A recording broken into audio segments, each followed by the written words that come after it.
Welcome to the Chaos Sector. We return to the Matrix. We are currently focusing on politics in the Matrix, right? Well, the election is the center of attention right now, so our episodes are zoning in on the main election news cycles at this moment. If anyone has took the time to look at the bottom chyron, we have many more topics to discuss. Don't worry, we will definitely get to those, but for now, more political garbage to clean up. Quote, Kamala Harris hits best approval rating in 2 years. How can she hit her best approval rating in 2 years? What has she done since the last review of her approval rating? Quote, Democratic presidential nominee Kamala Harris is enjoying her highest approval ratings in more than 2 years, a new opinion poll has revealed. The vice president, who is currently serving under President Joe Biden, is hoping for a promotion when voters hit the polls in November's election. And with just weeks to go, a new survey showed how her approval rating has soared compared to opinion polls taken to access her performance earlier in her career. Unquote. Okay, this is literally fake news. It's not even an effort to tell the truth from these rags anymore. Just say whatever the hell helps soften the hard fall with Harris's landing.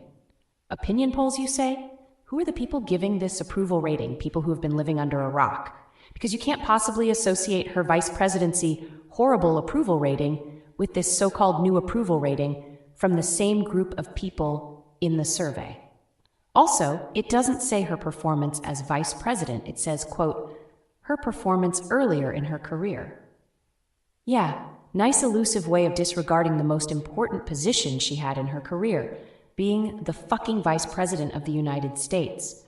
Oh, never mind that her approval rating was in the dumpster a few months prior to running for president. Even Democratic strategists felt she was a horrible pick as vice president, and she went right on to prove them right. So if Democratic strategists said Harris was a horrible pick for vice president, then when she was vice president, again it was reiterated by her horrible approval rating along with old Joe, somehow there was this transformation. Yeah, but no. How convenient that her approval rating so-called reached its highest. Now that's she running for president. The gaslighting is not working, only making things worse. You see this shit? At least the New York Times will tell the truth once it all hits the fan. Heck, even CNN tries to regain some dignity. And that's the perfect segue to another boneheaded decision Harris made. I mean, everyone should look at these decisions as conceding defeat. At least old Joe tried to fight back.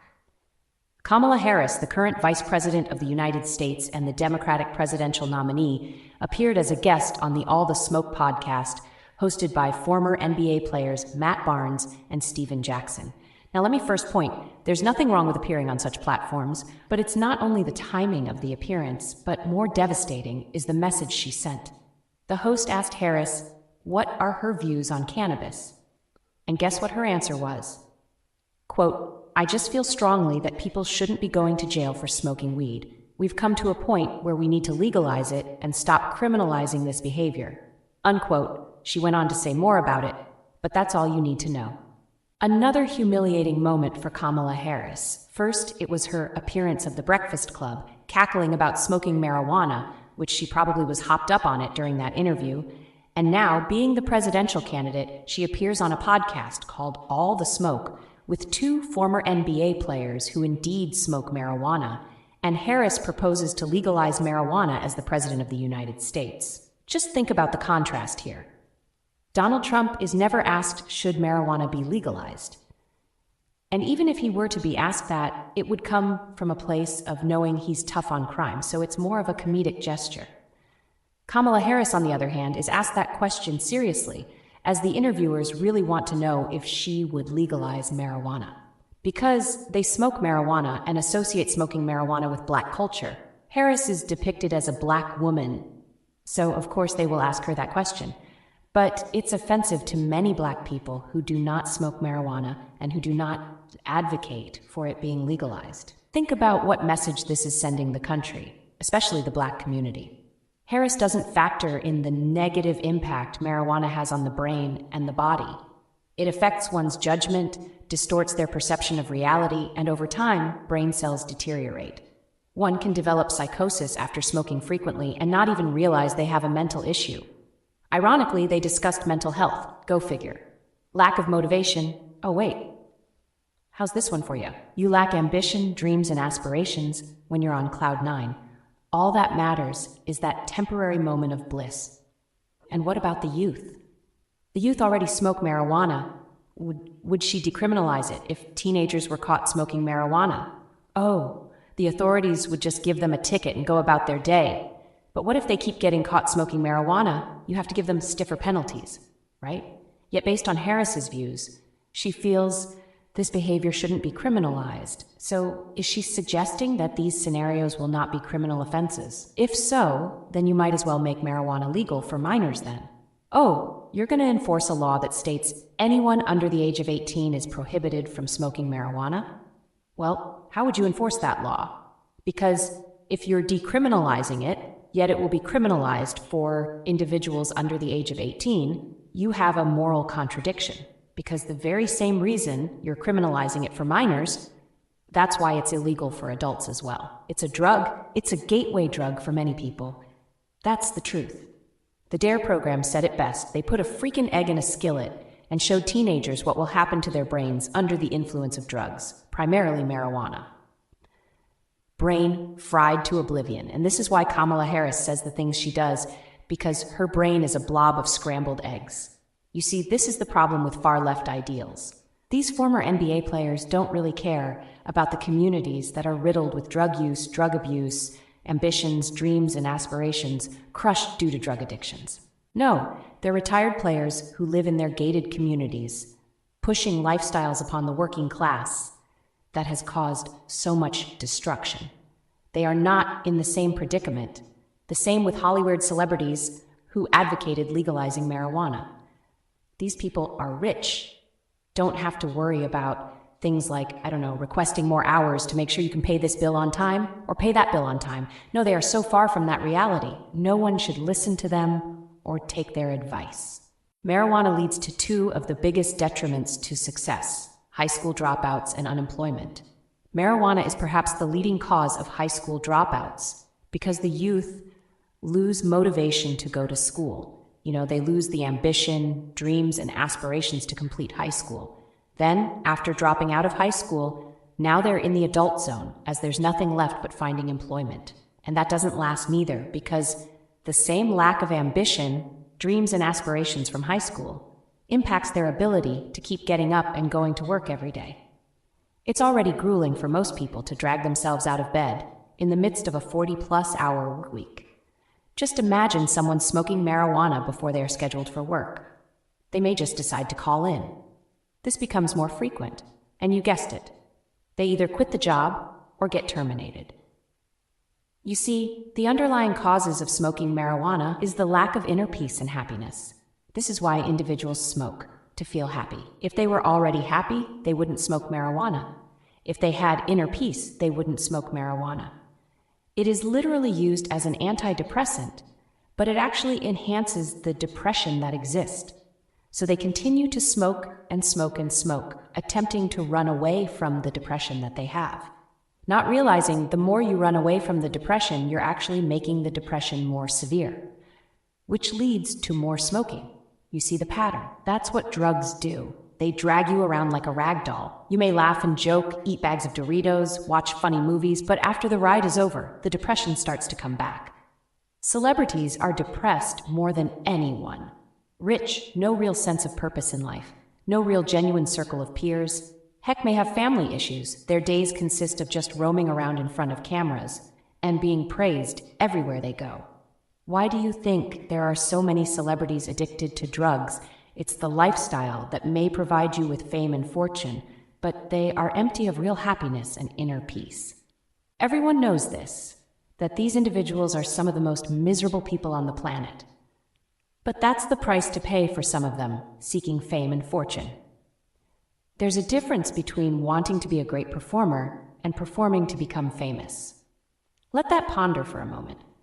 Legalize marijuana, legalize prostitution, propose to give people $20,000 in federal grants, up to $50,000 in tax deductions for their small businesses and startup businesses, is still fighting for open borders. Nobody is fooled by her proposals. Link some things together here. wants more illegal immigrants in the country, proposes to legalize marijuana. There's a cultural connection there with drug trafficking, legalize prostitution. There's a cultural connection there as well with human trafficking and literal sex trafficking. Can you imagine? You don't have to, because it's already the reality in the United States. It will just get worse. Old Joe wouldn't have had this sit down about legalizing marijuana. And instead of Harris showing a bit of class and rejecting that interview, as she already knew what type of podcast it was, she accepts it, continuing to dig her own grave. It's like she has this inner yearning to be accepted and will say anything to appeal to the people she wants to accept her. Sounds like high school, doesn't it? Well, that's where Harris's mental state is due to smoking marijuana. Now let's touch on the overlooked proposal from Harris, raising the minimum wage. Ah, yes, another complicated issue she is not prepared to tackle. The average minimum wage across the board is about $10 to $12 an hour. If you ask boomers, they would say, "These kids nowadays are so spoiled, we got paid 5 cents, a bottle of milk, and a freaking apple for our labor." Just kidding, but here's the point. As we have pointed out in previous series, the minimum wage was designed primarily for teenagers. It was for unskilled, inexperienced individuals who worked for a minimum wage to basically learn about the workforce, such as summer jobs. This is preparation. Over time, of course, these jobs became occupied by individuals who started to take on adult responsibilities, such as having children. Now, this is where the complications come into play. Overall, the minimum wage should be what the average is, around $10 to $12 an hour. For example, a state that has a minimum wage of $8.50 should be raised to $10 an hour. What Democrats don't grasp is that you're not stuck at that wage. You have the opportunity to get a promotion, find another job that pays more. It's not the end of the road just because you work a minimum wage job. If you find yourself working a minimum wage job at a certain age, then you might want to look at your life and make some changes. Things happen, but you naturally want better for yourself or even your family, so make things better. Nothing is stopping you. But to raise the minimum wage to some unrealistic number will destroy the workforce. Once again, we break it down. If we go based on this administration's proposal of raising the minimum wage to $15 an hour across the board, guess who will be impacted first? Small businesses. Yep, there goes the so-called concern for small businesses. Also, if the national minimum wage will be $15 an hour, then what about the non-minimum wage jobs? They will be forced to raise their wages to an average of $20 an hour to compete in the workforce. So a stocking position that in fact has a starting wage of $15 an hour will have to raise that wage a few dollars. All jobs will have to boost their wages to compete with the minimum wage being increased to a level that competes with those wages. In essence, less skilled workers will be paid a higher wage than skilled workers, which will force companies to pay higher wages off that alone and then to compete in the workforce generally with the new minimum wage. We offered a solution. Might not be the most logical to some, but it at least attempts to balance things out. Age-based minimum wage. Yep, we presented this in the past and now again. 16 through 18 years old, $9 an hour national minimum wage. Since the majority in this age range still live at home with their parents, this is a solid wage for them to start off with in the workforce. It allows them to save and budget paychecks throughout the month, preparing them for the tougher challenges that await their adulthood. 19 through 21 years old, $10.50 an hour national minimum wage. Now this age range is a bit more mature, but in general, they're still not financially responsible. This also helps them budget money and still have decent paychecks throughout the month. 22 through 24 years old, $12 an hour national minimum wage. College students primarily, some have moved out, renting apartments or even roommates. They have more expenses, usually pay on car notes and such, should be more financially responsible in general at least. 25 through 29 years old? Well, there is no national minimum wage for this age range. Just like there isn't for 30 to 45 or 46 to 60 or 61 to 64. Why not? Because once an adult reaches 25 years old, there are several things that happen. First, scientifically, the brain is fully developed around this age. That's key when focusing on decision-making when it comes to life. Second, most government programs phase out after 24 years old. This first age range of 25 to 29, generally speaking here, should be pursuing a career after college, perhaps have already been in the workforce 10 plus years, and should be in the position of being promoted to higher paying positions in the workforce. Everyone else should not rely on minimum wage jobs. It's just the truth. Now, I know some may say, wait, what about the 18-year-old who has 2 children, struggling to pay bills, doesn't live at home with their parents? Don't they deserve a higher minimum wage than $9 an hour? Good question. Well, it's simple. Stop having children at that age. Yeah, I know, sounds a bit harsh. But you do realize most of the financial hardships that many people face is due to having children at a young age. Here we go. Gonna step into the war zone of racial sensitivities. Comparative studies here. Who do you think make up the majority of minimum wage jobs? Honestly, the lower class citizens, which work most of those minimum wage jobs as their primary source of income. In the middle class and even the upper class, minimum wage jobs are occupied by the youth for the very reason they were created, to give the youth work experience at the entry level. Yes, entry level, you are literally entering the workforce with your first job, and that would be, by design, a minimum wage job. But things have changed, yet you have to address those changes and fix them, not continue to overlook the key factors to why so many people work those jobs and are in fact financially struggling. Here's an analysis of minimum wage from one of those advocacy groups fighting for a $15 an hour minimum wage. Okay, they have a contrast of stereotype versus reality. First, there is the stereotype that minimum wage is for teenagers. The reality states that 82% are not teenagers. They are 20 or older.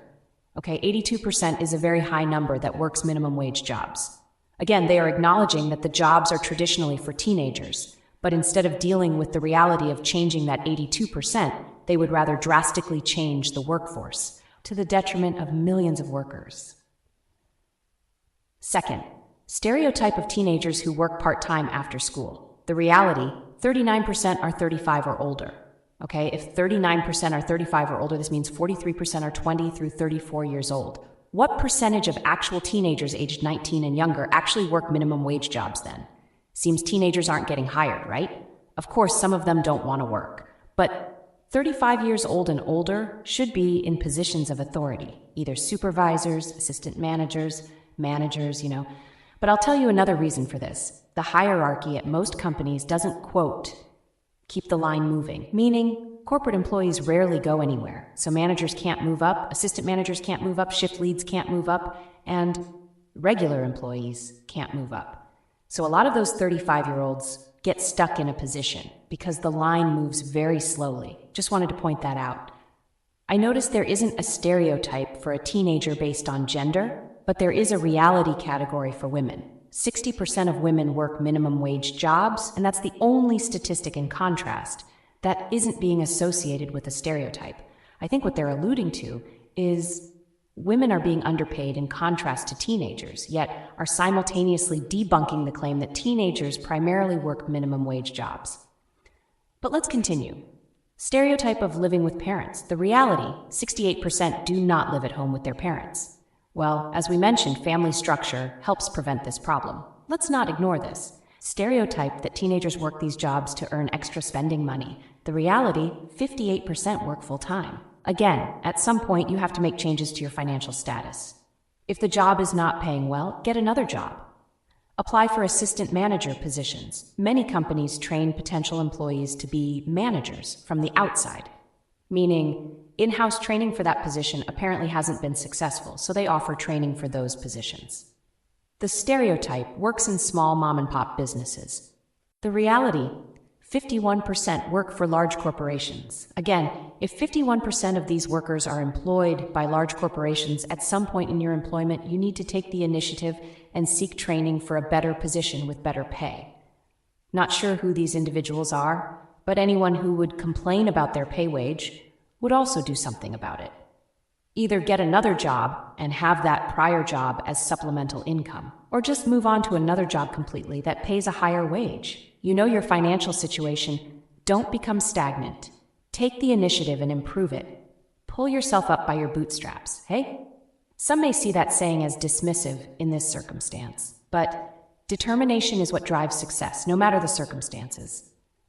Because these same individuals listed in the so-called reality pale in comparison to individuals who in fact pulled themselves up by their bootstraps, facing even tougher challenges. Okay, the reality is that a minimum wage job is for teenagers. It's that simple. You have to fix the problems that lead to this. The reason the stereotypes are being so-called debunked is because those scenarios are examples of teenagers who have a stable family structure, no children, and are capable of working stress-free. Now let's take away the young mothers and fathers from that equation. All of the reality percentages would drop significantly, and some might not even exist. Does $9 an hour sound so bad for a 16 through 18-year-old? Of course not. An 18-year-old working at McDonald's with no children, just graduated from high school, still staying at home with their parents, making $9 an hour, is a pretty good position to be in. So to solve problems, you have to get to the root of the problems, not sprinkle magic pixie dust over it expecting real change. Minimum wage is not a one-size-fits-all issue, because that would create massive discrepancies in skill, experience, and age in the workplace. Again, if the minimum wage was raised to some outrageous number, as Harris hasn't proposed a specific amount, which we could only assume is unrealistic, it would create an imbalance in the workforce. A manager has 2 applicants. One is 30 years old, with 5 years experience for the position, and the other is 19 years old, with no experience in that position. They are going to start the potential applicant out at a minimum wage, $17 an hour. Who do you think the employer will hire? More than likely, the experienced 30-year-old with 5 years experience, because they are more likely to commit to the job, and they also don't need to be trained like the 19-year-old would have to be. In addition, if there was a 19-year-old already employed at the company, making $17 an hour in minimum wage, and the 30-year-old with 5 years experience applied, interviewed, and hired, they would definitely feel they should get at least $20 an hour for their experience. The minimum wage should have an adjustment, but not to the detriment of creating a workforce nightmare for many companies and workers. It's for young people to learn about the workforce, gain work experience, gain skills, gain knowledge, and build their way up. Start off at the lower ranks and climb the ladder to higher ranks. Either that, be within the ranks of that company, or build on work experience and pursue your goals elsewhere. For some, it's a struggle to success journey. For others, it's not that meaningful. But for all, it is an experience in personal growth. And here's the prime example of not truly understanding the impact of such a change. California's Governor Gavin Newsom raised the minimum wage for fast food workers from $16 an hour to $20 an hour. Quote, the astonishing number of fast food jobs lost and restaurants shut because of California's new $20 an hour minimum wage. Almost 10,000 positions across chains from Pizza Hut to Burger King have been cut since the law came into effect on April 1st, according to a report from a trade group in the state. On top of that, chains have been shuttering restaurants, including the beloved Mexican chain Rubio's Coastal Grill, which this week filed for Chapter 11 bankruptcy and closed 48 locations in the state. The California Business and Industrial Alliance slammed Governor Gavin Newsom for pushing the law through, which has also meant businesses in the state have had to raise prices. Unquote. Now, this is what happens when you let wackos budget money. They spend it like they're drug addicts. Might be for all we know. But it goes back to my point and why we proposed a more reasonable solution to minimum wage. If you're paying every fast food employee $20 an hour, regardless of experience and age, what the hell do you expect to happen? The business is put in a financial jam, and they have to cut down on their staff, reduce hours. Lack of workers affects the company's ability to reach projected sales for the business day, the week, month, year. They lose money every day. Heck, in the micro, they lose money every second and minute on the hour. And they're actually fighting for a higher minimum wage than $15. But see, this is what wacky progressive propose. Throw money around. Oh, we'll worry about the consequences later. That later is massive layoffs, reduced hours, bankruptcies, relocations, and what was alleged to be for the working class comes back to bite everyone in the ass. Listen, Everyone deserves a respectable working wage, but the minimum wage is something designed for a specific group. When the demographics expanded out to older individuals and teenagers who had children, this created the problem. They are not at fault for their decisions in general. It's the lack of family structure that led to those hardships. If a young person doesn't have children, they are able to focus on, staying a teenager for one, but are in the perfect position to work a minimum wage job and save money. Heck, save money for college, right? But these are the policies that never work, because Democrats don't think about the consequences of their spending. Well, they do, but they just don't care. Yeah, let's just ratchet everything up. Let's not stop there. Let's make the minimum wage $25 an hour. Why not? Fighting for a higher minimum wage would lead to many applying for unemployment. Now, isn't that the craziest case of irony? If you declare you're for the people, as the Democrats like to spew, then why is it that all of these policies end up destroying the people's lives? More things change, the more they stay the same. And Kamala Harris is right in the thick of that wacky progressive push. Remember, she was slated the most liberal senator from San Francisco. All those years pushing the progressive agenda, and now she's trying to sneak out the back door, being her record on policies. Sure, it would be nice to have a slight increase, but the wrong people are advocating for it, which means it can only go downhill once it's implemented into law. Gavin Newsom is a prime example. Raising the minimum wage in California to $20 an hour almost immediately ended horribly, which led to huge numbers of unemployment. Harris would do the same thing, with a federal mandate of states to pay a higher minimum wage.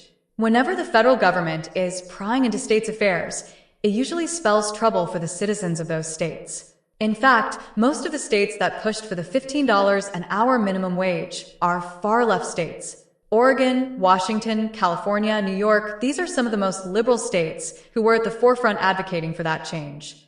Ironically, states with lower minimum wages aren't screaming about it as much. The cost of living is a factor, but the cost of living also has to include how one spends their money, how they save, how they budget. It's not just, I'm not able to spend much money because I don't make enough. Reverse that, I'm focused on saving more because I don't make enough. But many people spend beyond their means, and this leads to debt, poverty, and simply no financial gains monthly and annually. If you work a minimum wage job, maybe it's best to not purchase the latest iPhone, Or don't purchase the latest PlayStation. Give yourself the opportunity to build a bit of financial stability. Save $75 a month for 1 year. That's $900 saved, which doesn't have to be spent also. There is a motivation to keep saving, and before you know it, you have thousands of dollars saved up. Of course, at some point, the consumer element will eat away at you, and spending will occur. But the ratio of saving to spending is far greater, allowing you to build financial stability, regardless of that lower class bracket. Some may say, minimum wage workers can't really save money because they're not making enough. Well, apparently they're making enough because if you look at the statistics of who is purchasing a lot of the expensive products or popular products, it's individuals in the lower class bracket. The money is there, you just have to stop spending it. As the saying goes, you can't save money if you always spend it, and you can't spend it if you never save it. We all can agree there should be a slight increase, but I think financial consultation will help much more. Instead of monthly spending on material-based items, make sure necessities are the main focus, and shave off some of that material spending. It's basically considered a second source of income. Because it is, if you save $75 a month, that's monthly income you've added. I also need to point this out as well. We have to keep in mind, it was mainly the youth who were advocating for that $15 an hour minimum wage. It came about after McDonald's workers were complaining about their wage. Now keep in mind, these workers were about 16 to 20 years old, the very age range that is plagued with bad spending habits. So instead of appealing to this youth, which only led to massive unemployment of that very age range, focus on teaching the youth to be more practical with their money. And where do you learn how to do this? With minimum wage jobs. Pennies are a great currency to use here. Nobody saves pennies anymore. They throw them on the ground. They don't even bother getting the pennies back in change after a purchase. This is an example of not putting value to that currency. If you don't value a penny, you don't value a dollar. What? No, I value nickels, dimes, quarters. What are you talking about? So you value the currency that's greater in value. So if we apply this concept to actual green currency, you don't value $1, but you value $10. If we keep applying this philosophy, you end up with a society or culture that doesn't value money within their economic bracket, then complain that they don't make enough money at their jobs. It's ironic because the youth have something in common with Democrats. They both don't value money. That's why the youth are Democrats' key voting base. But once the magic pixie dust dissipates, the youth are woke, broke, and angry. The cycle repeats itself. This is the chaos sector.